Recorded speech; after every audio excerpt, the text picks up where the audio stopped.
from Moses. So from Moses all the way to Jeremiah, over hundreds of years, over centuries, they had predicted the downfall or captivity of the Jews, and now these prophecies came to pass. Now it actually took place. When Nebuchadnezzar came, besieged Jerusalem, Daniel, after whom the book of Daniel is named, because he wrote it, Daniel was taken to Babylon. The story was that the king said, take some of the young royal children, bring them to Babylon. We will teach them the language of the Chaldeans and the science and the learning of the Chaldeans. And then they were supposed to be the king's advisors in his court. They would serve the king in his court. Imagine this. Daniel and several others who were named, Shadrach, Meshach, and Abednego, they were all named there. At least 4 of them we know their names. And they were all taken to Babylon, taken from their families. They were probably somewhere around 18 years old. And they were taken to this strange place out in the desert. And there they served the king of Babylon. An incredible story of going from Jerusalem, and then Jerusalem is destroyed, and its people are taken captive, and Daniel and his friends get to Babylon. So that's the background of the story of this book. It also says that these 4 young men were seen to be very, very smart, very wise, and that's another part of the story we don't have time for as much tonight, but basically, Daniel was counted as one of the wise men of Babylon at the end of the day, from the book of Daniel chapter 1. So that leads us all up to tonight's topic, which is the story of the dream itself, the dream of King Nebuchadnezzar. So the story goes like this. Nebuchadnezzar one night lay down to sleep. Nebuchadnezzar was the king essentially of the civilized world of the time. There were people who lived outside his dominions, but think about this. If from Asia you wanted to trade with Egypt or with cities around the Mediterranean, the trade routes would pass through the territory of Nebuchadnezzar. And so literally all nations were at his feet as he controlled the entire what we call the Middle East and into Egypt and around the Mediterranean rim. This was the kingdom of Babylon. And the former kingdom of Assyria, he controlled that as well. So here was the king of Babylon, the most powerful person on the earth. He lays down one night to sleep. Now, if you think about his power, if he wanted to do something in Palestine, he would just give the word and it would happen. If he wanted to know what's going on in Egypt, he would just ask and he would be told. If he wanted something to be done in his own backyard there in the city of Babylon, he wanted to build something, he would just give the orders and it would happen. Most powerful person on the earth. But there was one thing that King Nebuchadnezzar could not do. And he's like, I suppose, a lot of rulers, like a lot of politicians. Politicians get really worried about one thing. They get really worried about the future. Isn't that right? Maybe in Australia, it's what will the next news poll show about my popularity? You know, what will happen? Will we get reelected? Will we suffer a by-election and lose government? What's going to happen in the future? So King Nebuchadnezzar was concerned about the future. We actually read that in Daniel chapter 2. Later on, when Daniel was called in, he says to the king, "King, as you went to sleep, you were thinking about what was going to happen in the future." He wondered what would take place in his kingdom. And then he fell asleep. Now, it's interesting that those people in those times, the Babylonians, believed that if the gods wanted to speak to you, you would receive, guess what? At night, while you're sleeping, the gods would speak to you in a dream. So guess what happened that night as King Nebuchadnezzar was sleeping? He dreamed. King Nebuchadnezzar had a dream. And it says here in Daniel chapter 2, verse 1, in the second year of the reign of Nebuchadnezzar, Nebuchadnezzar dreamed dreams wherewith his spirit was troubled and his sleep brake from him. So it was the type of dream that troubled him. You ever woken up by a dream? Sometimes they're scary. Sometimes you're trying to solve a problem and you cannot solve it. So anyway, he has this dream. He wakes up. He cannot sleep. And so, as kings do, what do you think he does next? King can't sleep. King's had a dream. King calls for someone. According to the record here in Daniel chapter 2, who did he call to help him? So it says here that he calls everyone, well, certain people. They are magicians, astrologers, sorcerers, and the Chaldeans. There was a reason. Remember, what did he believe about dreams? If you have a dream, who's talking to you? The gods are talking to you. And so, if you have a dream, there are some people who say they have connection with the supernatural, with the gods. The gods are talking to you. You call them. Call these people. So he called the magicians, people who practice magic. He called the astrologers. What's an astrologer? Not to be confused with astronomers who observe the universe. Astrologers use the stars to do what? Tell the future, right? And so he called these astrologers. He called sorcerers. Now, sorcerers were actually people who claimed to have communication with the spirits of those who passed away, the spirits of the dead. So he called them in. They have some connection with the gods. And the Chaldeans were the educated scientists and the mystical scientists and healers of the day. And he called them as well. So all his wise people, he calls them in, and it says he called them in to show the king his dreams. Now, it was customary that these people could actually give an interpretation of a dream. And so they came in, it says, and they stood before the king. This time, though, it was just a little different. I love this story. So they come in, "Oh, king, here we are. Tell us your dream, and we will tell you what it means." Do you think the king was happy with that offer? Today it was different. Because, tell the king, tell the dream, we'll show the interpretation. The king this time, though, said, one problem here is that I cannot remember my dream. So I would like you, first of all, because you have connection with the gods are talking to me, I want you, because I can't remember what it was, but it was important. I want you to tell me what my dream was, and then tell me the interpretation. What would you say? But if your claim was true, that you have connection with the supernatural, you can communicate with the spirits, then would it be unreasonable for the king to ask you to use your connections to find out what my dream was? Would that not be reasonable? He's putting their claims to the test. And they kept answering, "Well, king, tell us the dream and we'll tell the interpretation." No, you're going to tell me, and then I'll know that you're giving me the interpretation. And so this was the ultimatum the king put to the wise men. You could say that was reasonable. You could say that was unreasonable. They said it was. They said, "King," here in Daniel chapter 2, they said, "King, this has never been asked before, ever, from any wise man, from any sorcerer, astrologer, from anybody. Nobody's ever said, 'Tell me my dream and then tell me what it means.'" Because of this, verse 12 says, the king was angry and very furious and commanded to destroy all the wise men of Babylon. "That's it," he said. And I love this artist's depiction because they're thinking up, you can see this, he feels it already. He feels it already. The king said, "That's it, you're all gone." So every one of these sorcerers, magicians, Chaldeans, wise men, the king's order went out to the soldiers, take them all, arrest them, and execute them. So that's what they started to do.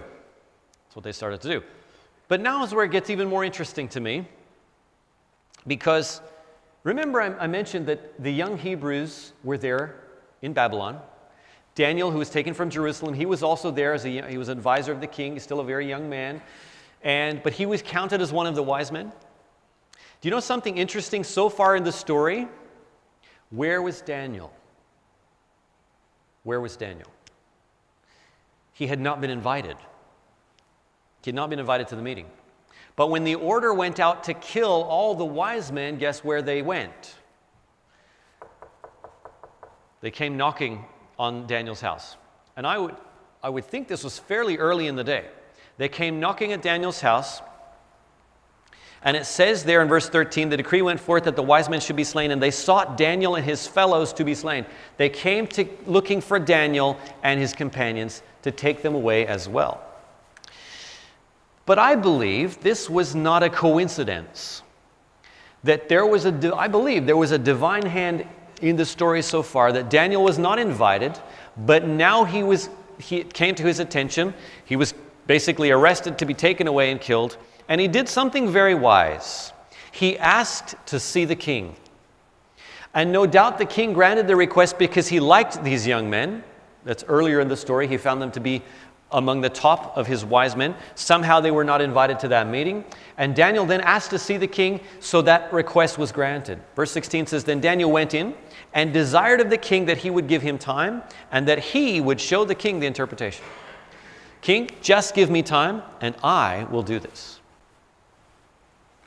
Well, Daniel chapter 2 says that Daniel went home, he told his friends, and they started to pray. You just promised the king that you're going to tell him both the dream and the interpretation. They started to pray. Well, what happened later that next night? It says in Daniel 2 verse 19, then was the secret revealed unto Daniel in a night vision. Then Daniel blessed the God of heaven. And the next 4 verses contain his prayer of thanks to God for showing him the king's dream and what it meant.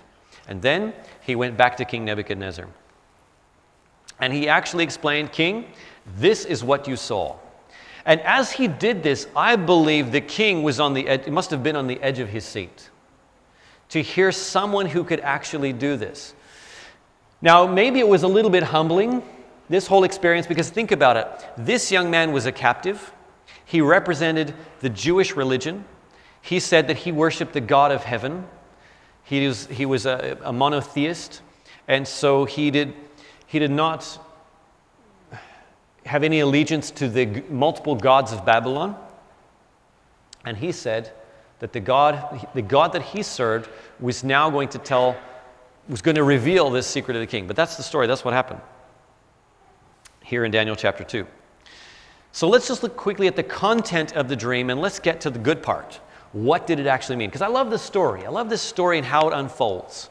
There's several fascinating stories in the book of Daniel, which is a prophetic book, but it's a story book as well. And I love these stories. But let's look now at the content. What did Daniel say to the king? All right, king, this is what you saw in your dream. From verse 31, thou, O king, sawest, and behold, a great image.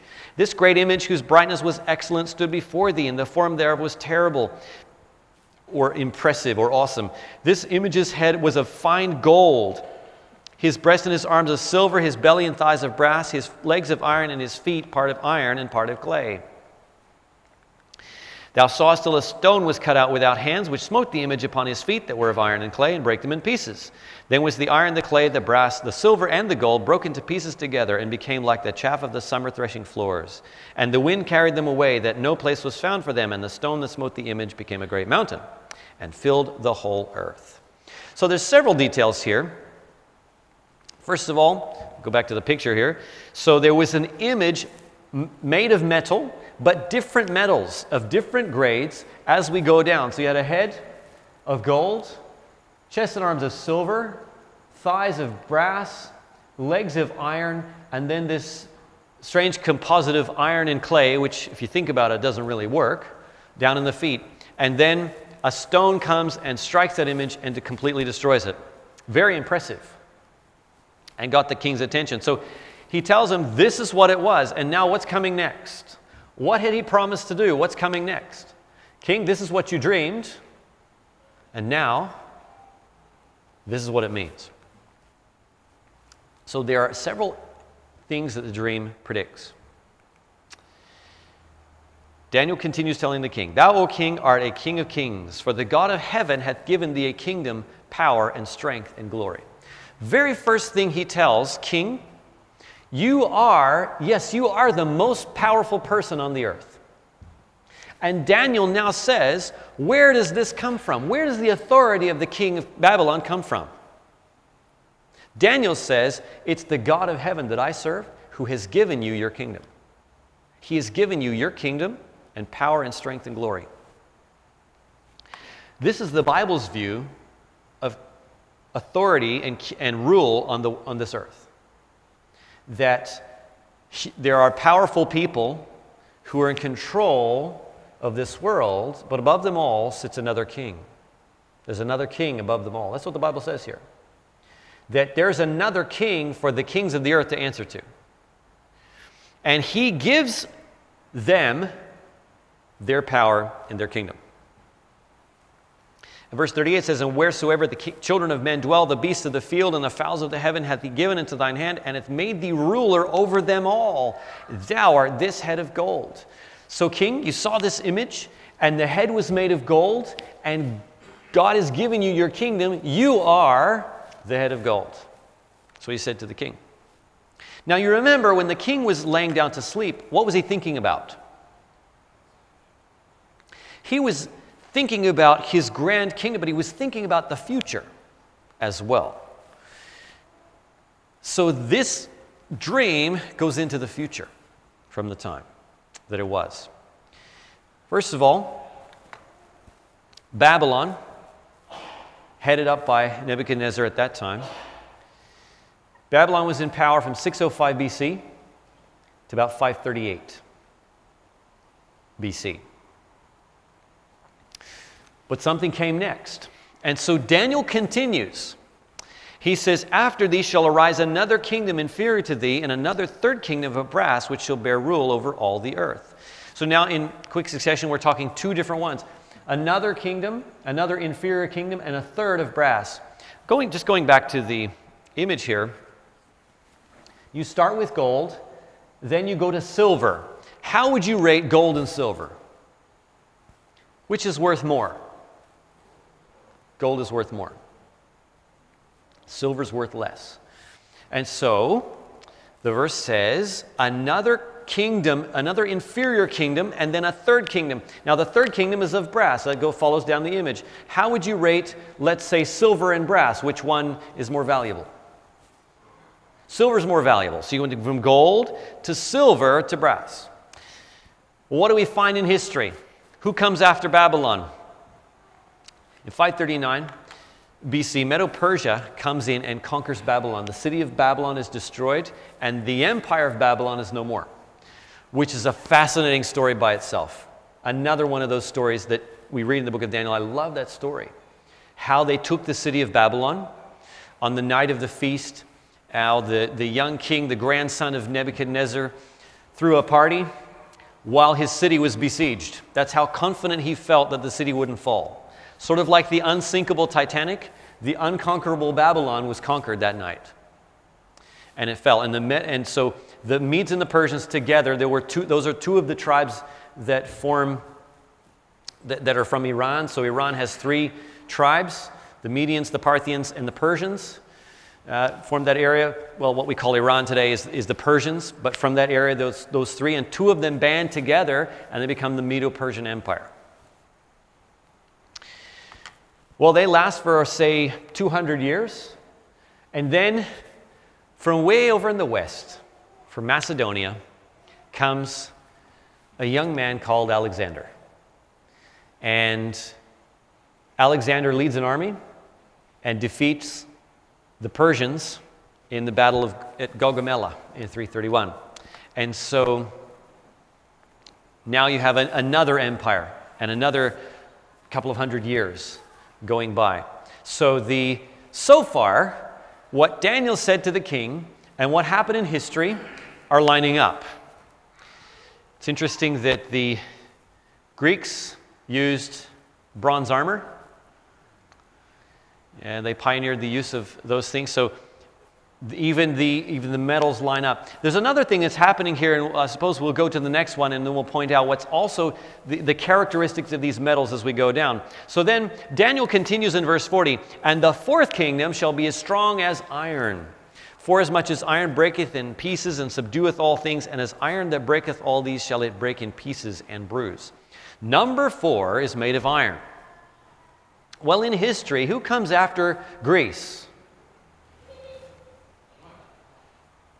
In history, Rome comes next. From BC 168 all the way through into into AD 476. You have the Empire of Rome. The Romans, by the way, they're represented by which metal again? Represented by iron.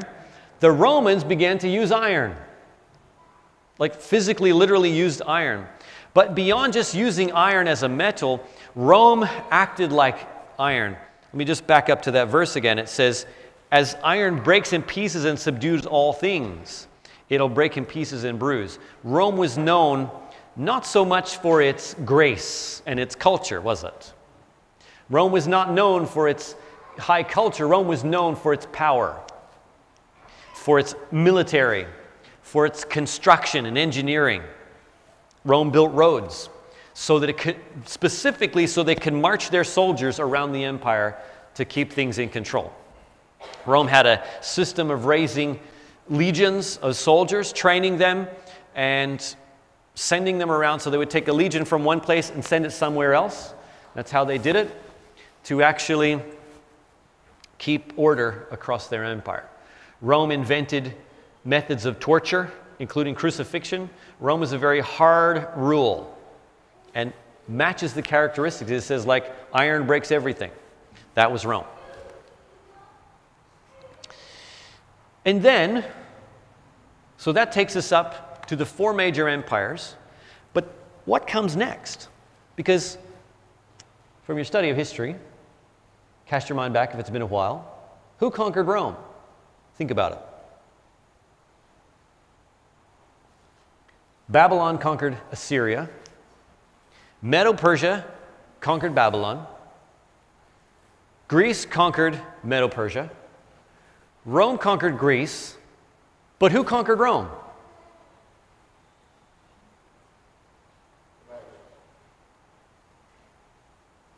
Kind of, no one did, right? Rome was not conquered by another power that took absolute control over that territory. Rome lost itself by pieces, by pieces, by pieces. By 476 AD, Rome was still intact, but Rome looked a little different than it did before. Rome now included basically Europe, the Western Roman Empire. And something happened there, and the prophecy, the dream of the king, and Daniel's prophecy interpreting it, goes through this. Daniel chapter 2. And whereas thou sawest the feet and toes, part of potter's clay and part of iron, the kingdom shall be divided. So it will not be conquered, but it will be divided. It will be broken. But there shall be in it of the strength of the iron, forasmuch as thou sawest the iron mixed with miry clay. And as the toes of the feet were part of iron and part of clay, so the kingdom shall be partly strong and partly broken. So the Roman Empire would then break into pieces, and some of those pieces would be iron. What would that mean? They will be strong, and some of those will be clay. And what will that mean? They will be weak. And it says miry clay, so very slippery, soft clay. Now, would you try to do that? Would you try to make something of iron and clay and stick them together? Would that be something you would try to do? It doesn't work, does it? So some is strong and some is broken, but not only strong and broken, but what happens when you try to mix those two together? And you stick the iron and the clay together. What happens to that join? It won't join.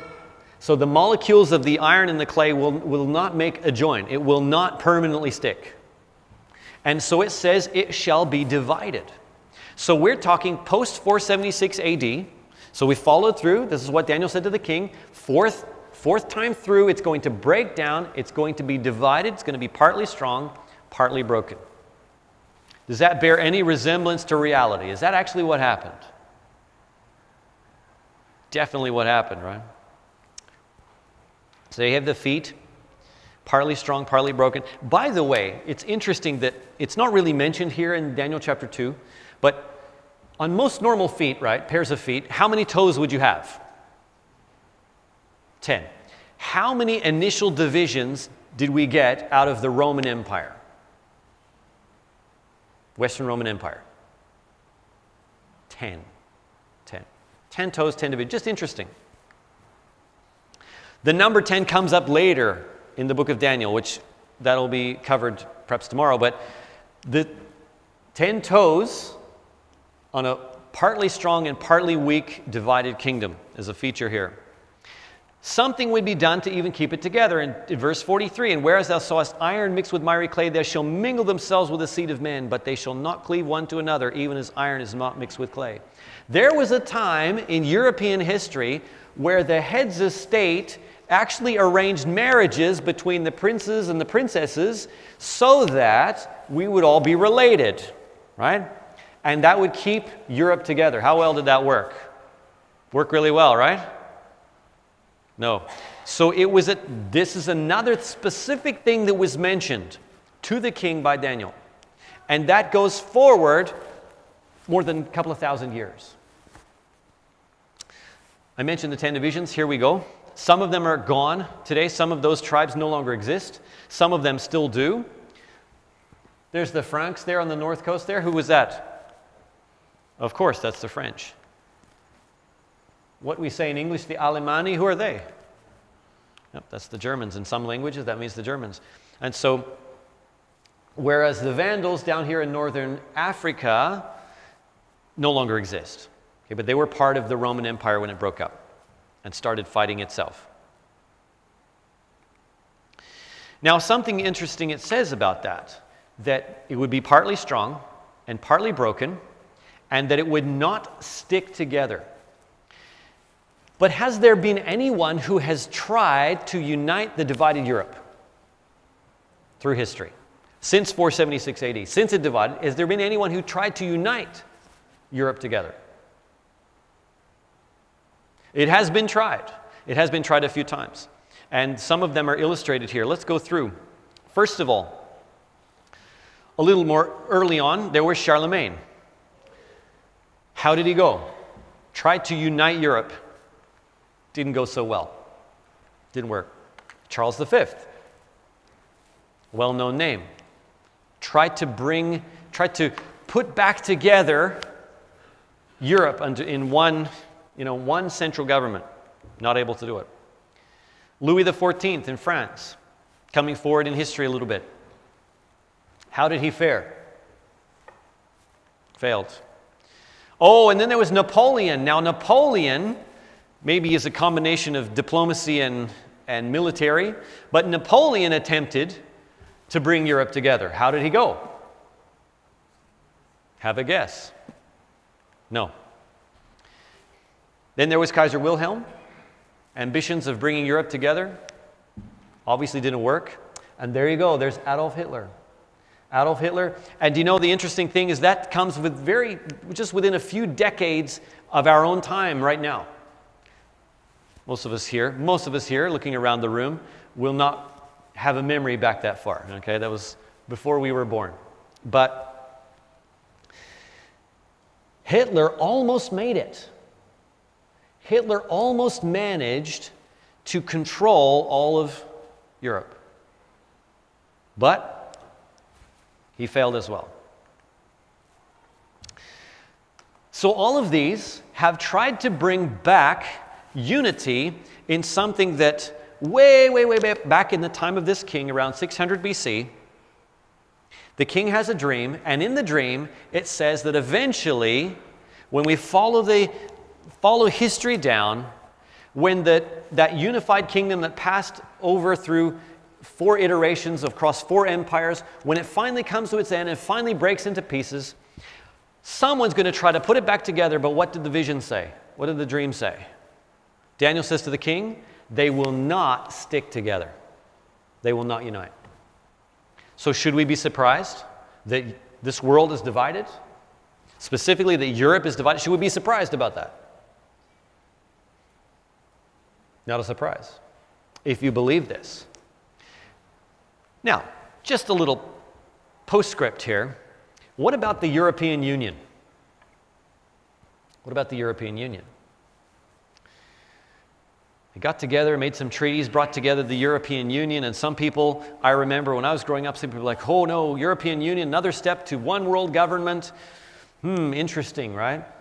Now, I would just point out that the European Union is not a central government, right? It's not a central government. It's a way for the different nations to work together. It's not a central government. But what just happened? Oh, there is no unity in Europe, right? There's no unity.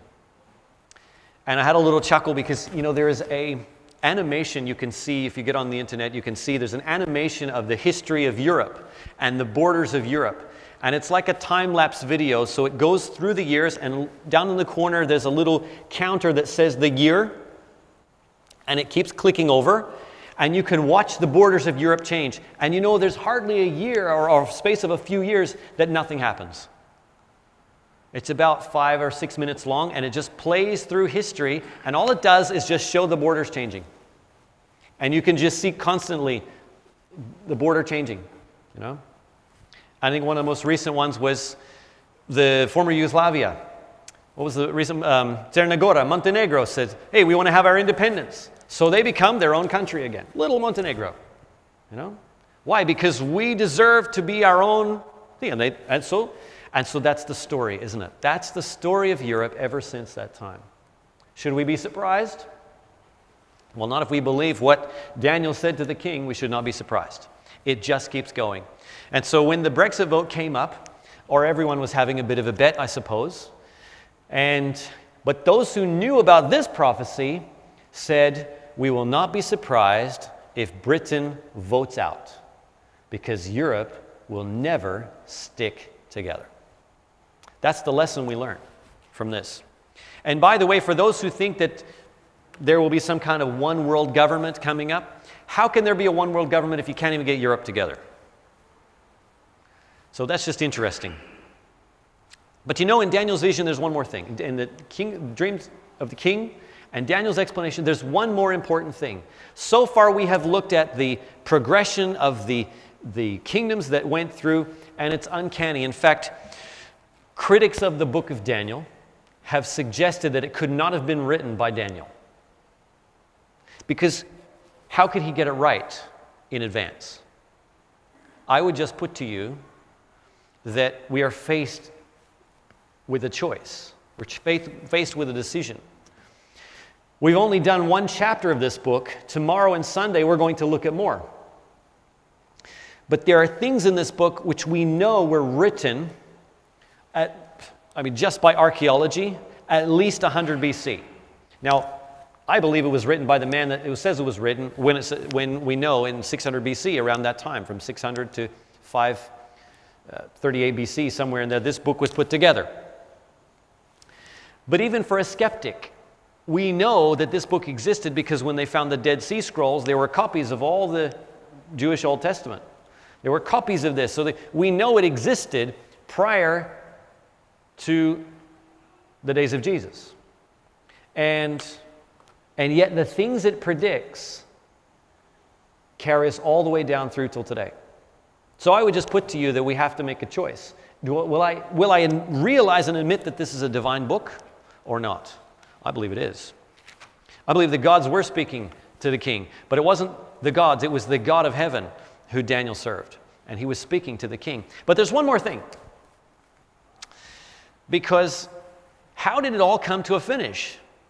It says there in Daniel chapter 2, speaking of this divided remnants of the Roman Empire, the days of these kings, which let's go ahead and put the interpretation up there. It is the divided Europe. In the days of those kings, it says, shall the God of heaven set up a kingdom which shall never be destroyed, and the kingdom shall not be left to other people, but it shall break in pieces and consume all these kingdoms, and it shall stand forever.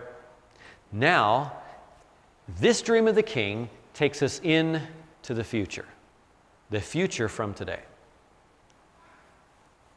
Some people say that this has already happened, but the deal is here that this is not talking about a movement that spreads around the world and spreads into people's minds, an ideological thing. This says, in the days of these kingdoms, the God of heaven will set up a kingdom that will actually do away with the kingdoms of this world. So that hasn't happened yet.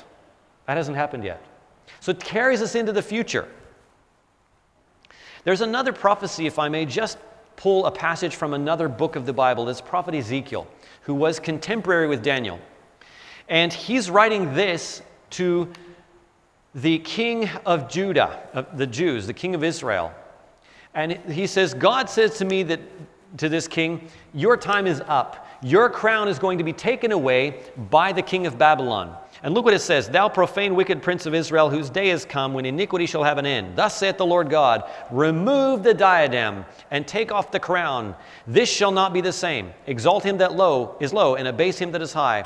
I will overturn it, and it shall be no more, until he come whose right it is, and I will give it him. Very interesting prophecy, because the crown passes hands 4 times. Take the crown. Who takes the crown from the last king of Judah? It's the king of Babylon.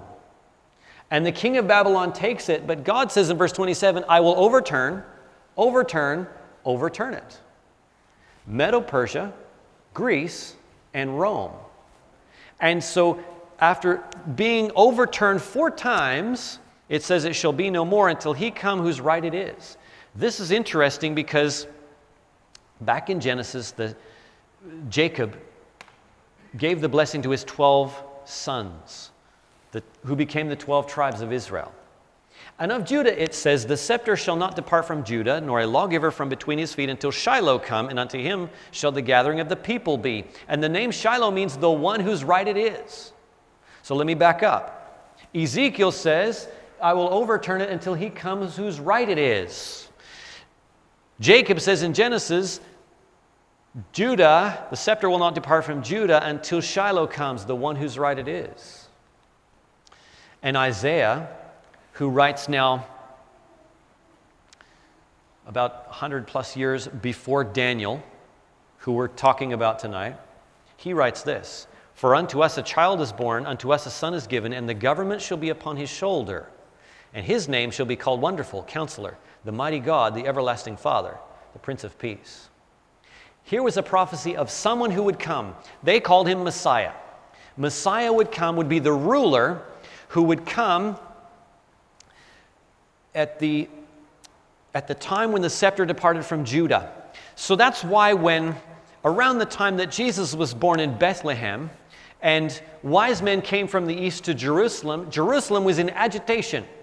Because for the first time, they had a non-Jewish king, King Herod. For the first time.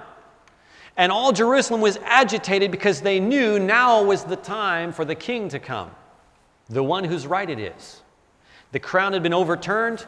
It was no more. Now, the one whose right it is should come. And Jesus had been born in Bethlehem. And the wise men came because they had studied the prophecy of Balaam, who they had access to his writings. They were not Jews, but they came from the east, and they came and says, where is the king, the one who's born king of the Jews? Because we have seen his star. We believe that's the sign, and we're here to meet him. That's the story. Where is he? Well, who knew? Who was waiting? Who was watching? Herod and the leaders of the Jews weren't prepared to offer them any help, but they went and found a little baby over in Bethlehem. And they said, we believe this is who it is. That's the story of Jesus. So this was all the timing coming together. Now,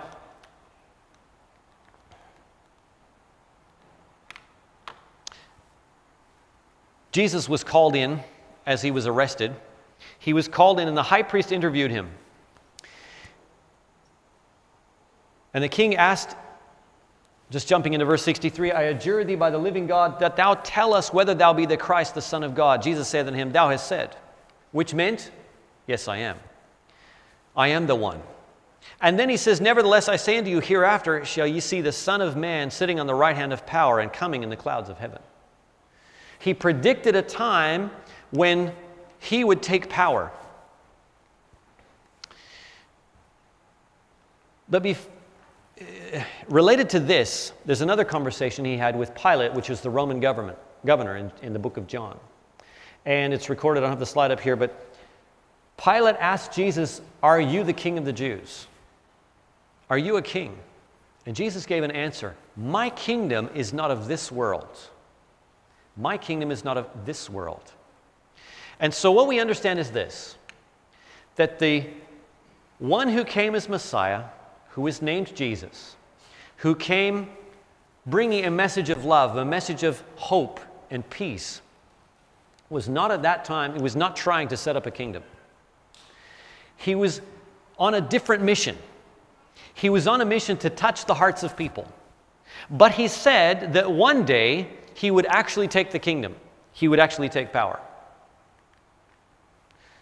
So what will that be like? One of his disciples, John, in his book of Revelation, writes this. Remember, he said, let me back up here. He says to the priest, you will see the Son of Man coming in the right hand of power, sitting on the right hand of power and coming in the clouds of heaven. So this is taken up by John, one of the other disciples in Revelation in the first chapter. Behold, he cometh with clouds, and every eye shall see him, and they also which pierced him, and all kindreds of the earth shall wail because of him. This looks into the future, to a time when this Jesus, the man of peace, will come and actually take power. And the king's dream was that there was a stone which would come flying down, strike the image on its feet, and grind the entire image to powder. And the wind would blow it away. It would be no more. What does that mean? Basically, this is where the dream of the king finished. This is what Daniel says to the king, that the God of heaven will set up a kingdom which will not be destroyed. That takes us into the future. What we're going to talk about tomorrow will go further into detail about what takes place between the division of the Roman Empire and the end, and the kingdom, the new Messiah's kingdom. Because Daniel had more to say. There were more visions, more dreams, and that's further in the book of Daniel. But for tonight, just thinking about it, I suppose tonight I'm not going to dwell on the coming kingdom, even though it says that one day Jesus will return and put an end to this world. That's basically what it's saying.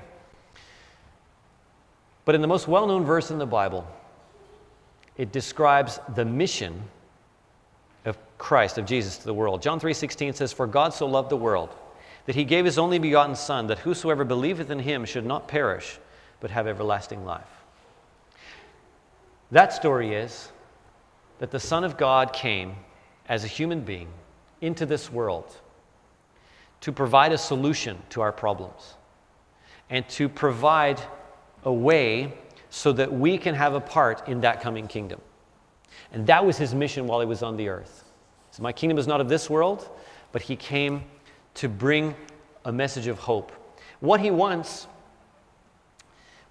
from this king Nebuchadnezzar, the king's story goes on as well, that's another story. But what did God want from Nebuchadnezzar? Why did he choose to talk to him like this? Why did he choose to tell him the future? Do you know it's because he wanted a personal relationship with that king. He wanted that king to understand, yes, you are the most powerful person on the earth, but I gave you that, and I have a mission for you. I have a mission for you. Now, you and I may not be kings and queens, princes and princesses. We may not be royalty, but the God of Daniel would like to have a relationship with you, has a plan for your life, would like to get to know you, would like to offer you a place in his kingdom. And that's an invitation open to everyone. This verse is not for Christians. This verse is for everybody. It says that whosoever believeth in him should not perish, but have everlasting life. That is an invitation that is to be extended to every person, and that is to be extended to you. And so I hope that you will consider that. And I hope that as we continue, I hope that you'll be back tomorrow and Sunday as we continue to look at the fascinating prophecies of Daniel, that we may understand not just the history, the trivia of it, the interesting story, but that we'll understand that there's a super intelligence behind it, a living God who wants to be your God. He wants to be your master. He wants to give you a place in his kingdom. He wants to give you everlasting life. May that be us. Thank you. Amen.